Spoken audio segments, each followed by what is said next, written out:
आज इन भाइयों को मैंने मशवरा दिया मैं आपके लिए ऐसा सिस्टम लेके आया हूँ कि आप जो 1600 के 2000 का पैकेज करते हैं, जोंग का एक ऐसा पैकेज आया है कि अगर आप 2500 रुपये में करें और 5 बंदे जितना मर्जी इंटरनेट इस्तेमाल करें, जितनी मर्जी कॉल करें, तो आपकी बचत हो जाएगी।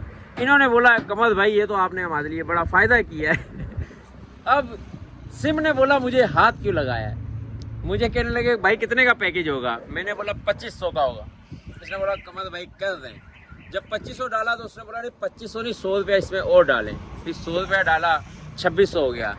फिर सिम वालों ने क्या बोला कि कौन सी सिम लेके आलम उन्होंने बोला आप गलत नंबर डाल रहे हैं, आप जैस का ना लगाएं, जोंग का नंबर लगाएं। फिर इनके पास जोंग की सिम नहीं थी। जोंग की सिम लेने के लिए ये भाई गया है तो इसके फिंगरप्रिंट इसलिए ख़राब हो गए हैं कि ईंटें उठा के फिंगरप्रिंट नहीं लग रहा है।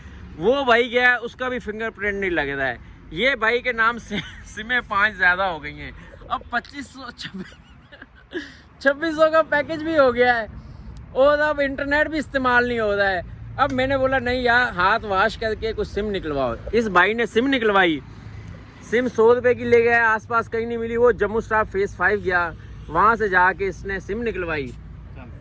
जब एक्टिव करने लगा तो एक्टिव नहीं हो रही क्योंकि 0370 पे भी जोंग का नंबर आ गया है। हमने हेल्पलाइन पे कॉल की, वो कहते हैं कि भाई आपको चाहिए कि एक 100 रुपये का बैलेंस डलवाएं फिर इस भाई ने 100 रुपये का बैलेंस डलवाया। जी भाई अच्छा, तो भाई बीच में कस्टमर आ गया था। ये भाइयों ने इस वक्त तक तकरीबन 3000 रुपया जोंग सिम पे लगा दिया है, मगर जोंग सिम कह रही है कि चलने का नाम नहीं ले रहे। उससे बड़ा मसला क्या हुआ है कि वो जो अपना अफजल भाई है ना पीछे जो रेत भर रहा है, अफजल भाई ने बोला कि भाई मैं जाता हूँ अपनी सिम कैंसिल करवाता हूँ, एक नई सिम इशू करवाता हूँ, जिसके नाम 5 सिमें थी।